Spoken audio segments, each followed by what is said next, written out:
Hello Aquarius, Sun, Moon, Rising, and Venus signs. Kamusta po kayo? Sana po ay nasa mabuti kayong kalagayan. Welcome back po sa Star Tarot. Kung bago kayo dito, welcome din kayo. Thank you sa inyong support. I truly appreciate it. God bless you all po. Tingnan natin ang mga messages ninyo for the week. Aquarius, po na mensahe ninyo ay soothe your soul. Ayan, meron tayong celestite na crystal dito. Maybe your soul is longing for you to longing for your attention, longing for your body to rest, no? Maaring ganoon. Parang ito yung ito yung panawagan sa inyo ngayon. Magpahinga kayo, magkaroon kayo ng pagkakataon na alagaan ninyo ang inyong sarili, mag self-care kayo, no? Aquarius. Maaari din na iniimbitahan kayo dito to follow your bliss.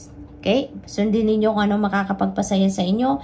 Sundin ninyo, gawin ninyo kung ano yung magbibigay sa inyo ng kasiyahan. Okay? So, what else? We have Apophyllite, stay positive. And yan ang napakaganda rin na reminder para sa inyo, para sa lahat. No, Aquarius? Stay positive, always stay positive. Dahil with that, kung lagi tayong nasa positive mindset, sigurado kayo na kung ano man ang mga mangyayari sa buhay ninyo ay magaganda, positibo, at for your best interest, for your highest good, no? Alalahanin natin, no, ang law of attraction, like attracts like, no? Kung ano yung iniisip natin, yun ang maa-attract natin na energy. Yun ang dadating sa buhay natin. If we are thinking prosperity, if we are thinking good health, if we are thinking abundance, yan ang energy din na dadating sa atin. Magiging prosperous tayo, magiging abundant, magiging healthy tayo, magiging maganda ang ating sitwasyon. No? Kaya, remain positive and stay positive. Okay? What else? We have Agate, get back into balance. Ayan. Kaya siguro kayo iniimbitahan dito, no, to soothe your soul dahil para sigurong stressed out na kayo dito, Aquarius, no? Maaaring stressed out na kayo. There is an obvious imbalance na nangyayari sa buhay ninyo. You are ungrounded, pagod, stressed out na, no? Katawan, isip, emosyon, no? Aquarius, kaya get back the balance, no? Sa buhay ninyo, yan ang kailangan ninyo. So, magpahinga, spend time alone, spend time with nature kung may access kayo, no? Dahil nakakatulong, very therapeutic ang nature spirits, no? Makakatulong yan para maibalik ninyong balanse sa buhay ninyo, makapag-concentrate kayo, makapag-isip ng maayos, yung gano'n, no? So, get back the balance into your life, okay? What else? We have transform. Ayan, may mga bagay na kailangan kayong baguhin talaga. Tulad na lang yan, siguro, no? Yung pagmamanage ninyo ng oras ninyo, pagmamanage ng mga ganap sa buhay ninyo, no? Kailangan ninyong baguhin na yan. Kailangan ng magkaroon kayo ng shift, no? Sa approach ninyo sa buhay, no? Maaring ganon ang ganap. What else? We have rest deeply. Ayan na nga, no, Aquarius, nako. Alam mo, parang sobrang pagod na kayo, no? Sobrang pagod kayo. Kaya, alam mo, kahit marami kayong kailangan gawin, no? Kuha kayo ng kahit konting oras lang. You don't need the whole day para magpahinga, no? Minsan, ang kailangan lang ninyo, power nap. Minsan, ang kailangan lang ninyo, few minutes of meditation. You know, ang meditation, na ang laking tulong niyan sa atin, lalong-lalo na sa katawan at sa isip natin, ano? Kaya kung hindi kayo nakakapag-meditate pa, if you've never tried that before, magsimula kayo sa mga 3 minutes or 5-minute meditation. Doon kayo mag-start, no?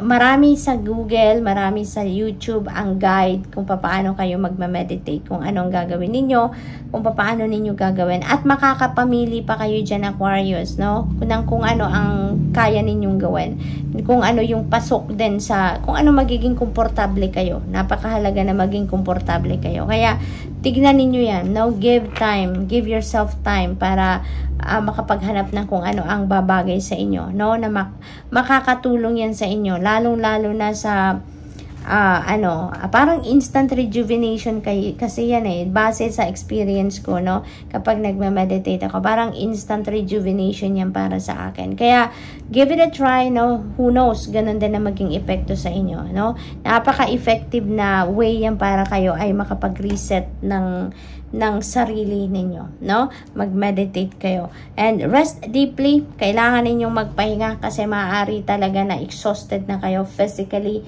mentally, emotionally, and spiritually. Okay? Kaya kailangan ninyo dito na mag-step back muna ng kahit saglit lang, no? Bigyan ninyo ang inyong sarili ng pagkakataon makapag-recuperate. Okay? We have set your intentions. Ayan. So, napakaganda nito kasi parang binibigyan kayo dito ng Divine Universe ng pagkakataon na mag-set kayo ng mga bago ninyong intentions siguro for the year, no? Dahil nagsisimula pa lang naman din ang taon. Kaya maaring parang meron kayong goals, parang meron kayong inspirasyon or motivation sa mga bagay na nagagawin ninyo or pagtutuunan ninyo ng pansin. Set your new intentions sa ngayon, ano? So, what else for Aquarius? We have 3 of Swords. Ayan. So, kaya siguro kayo pagod. Kaya kailangan ninyong ipagpahinga. Kasi maaaring meron din kayong sitwasyon wherein na-stress talaga kayo, no?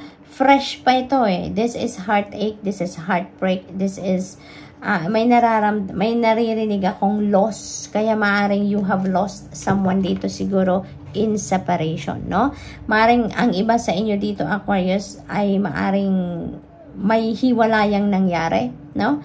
May hiwalayang nangyari. And naapektuhan kayo dito ng todo-todo. Maaring may betrayal din dito for some of you, no? So, hindi ito para sa lahat ha, Aquarius, na mensaheng ito, yung specific message na to. So, just take as it resonates po. But, kung sino man sa inyo dito ang nagre-resonate dito sa message na to, no? Maaaring meron ditong betrayal na nangyari, meron ditong frustration kayo about your person or about someone, meron kayo ditong sobrang disappointment na naramdaman dito. Talagang, parang bumagsak kayo dito eh, in a way, no? Kasi parang nadismaya kayo dito ng sobra-sobra sa person ninyo or sa kung sino man, no? Kaya ngayon, yung parang nagdurugo ang puso ninyo dahil sa nangyari eh, no? Nagdurugo ang puso. But you know what, no? It takes time to heal, hindi ba, Aquarius? Kaya hindi naman ninyo ito mafu-force na mag-heal agad kayo, hindi naman ninyo ito mababago agad-agad, no? Para mas mabilis kayong makapag-move on na lang, no? Honor your feelings. Honor your feelings. Lalong-lalo na kung recent pa lang ang pangyayaring ito sa buhay ninyo, honor your feelings, and with that, mas makakatulong na mailabas ninyo ang inyong emotion dyan at mas magaan sa puso ninyo, mas magiging magaan ang inyong pakiramdam when you honor your feelings. Kaya yun na lang ang gawin ninyo para makatulong din sa inyo na gumaan ang inyong bit-bitin dito. And it will take time, no? It will take time to heal, no? But definitely, makakalampas din kayo sa sitwasyon na to. You will be able to overcome this. No, it will just take time. Okay? So, what else? Magpahinga kayo para mapahinga din ang inyong katawan, nang mas malinawan din kayo. 2 of Wands, ayan, decision. There is a decision, important decision that you have to make dito. Yan ang aking napipick up dyan. That could be related to this 3 of Swords energy. Whatever this 3 of Swords represents for you, maaring nandyan umiikot ang decision making na gagawin ninyo, no? Maaring regarding yan sa magiging sitwasyon ninyo with the person involved dito, no? Or doon sa taong nakadulot ng sama ng loob sa inyo, no? Nang kung ano man ang ginawa sa inyo dito, no? So maybe regarding that person, yun ang pinagdedesisyonan ninyo dito or kailangan ninyong pagdesisyonan, no? We have the Tower energy. Ayan. So, this is a sudden change. Maaaring yung pangyayaring ito, hindi ninyo inasahan, hindi biglang dumating ito, biglang nangyari ito siguro, no? Because it feels like to me that yung Tower energy na to, kung ano man ang sudden change na to, maaaring ito yon. Kasi parang storm ito sa buhay, parang bagyo na bigla na lang dumating ito sa buhay ninyo. So, that could be this 3 of Swords situation, no? Yung ganon. So, magbabago, malaking pagbabago mangyayari dito sa buhay ninyo. But you know what? Lahat naman ng pangyayari sa buhay natin, it has a purpose. It happens for a reason, 'di ba? Kaya maaari din na kung ang iba sa inyo dito may paghihiwalay na nangyari dito, whether that is your person or paghihiwalay sa isang kaibigan or sa mahal ninyo sa buhay, you know, kung ganun man ang sitwasyon, that is meant to happen talaga, hindi ba? Dahil dadalhin kayo ng tower energy dito sa kung saan kayo dapat. And maaaring hindi kayo makakarating sa sitwasyon na to kung hindi ito mangyayari, hindi ba? Kaya this is the divine universe intervening in your circumstances. There are things na nagagawin na dito ng universe para sa inyo because it has to happen. Kaya minsan, yung tower energy nakakagulat, nakakaloka nakaganapan. It's because sometimes parang brutal, brutal, may pagka-brutal ang mga pangyayaring nangyayari. But, you know what, at the end of the day, kapag nakapag-settle na kayo, kung saan man kayo dadalhin ng sitwasyon na to, ipagpapasalamat pa rin ninyo na nangyari kung ano ang nangyari. Because, kung saan kayo dadalhin ng tower energy, ng event na to na mangyayari sa inyo, diyan kayo mas magiging masaya. Diyan kayo makakaramdam ng fulfillment, ng kasiyahan, ng harmony, ng peace, You will be in alignment with your destiny, Aquarius. Minsan, nakakawindang lang ang pangyayari, ang simula ng change na to, sa tower energy. Minsan, ganun lang ang ganap nila, as in talagang overwhelming ang kaganapan na parang minsan to the extent na parang pakiramdam ninyo sa sabog ng ulo ninyo dahil sa sitwasyon. Pero, pag dumating ka na doon sa kung saan ka dapat makarating, kung saan ka dadalhin ang energy na to, sasabihin mo, sana pala noon pa to nangyari, sana pala matagal ko na tong ginawa. Yung ganun. Dahil you will be in alignment with your destiny. Doon na kayo magiging masaya. Doon ninyo mahahanap ang contentment, ang fulfillment, ang saya, harmony, and peace. Aquarius? So that's all I have for you for today. Thank you for watching. Love and light. Namaste.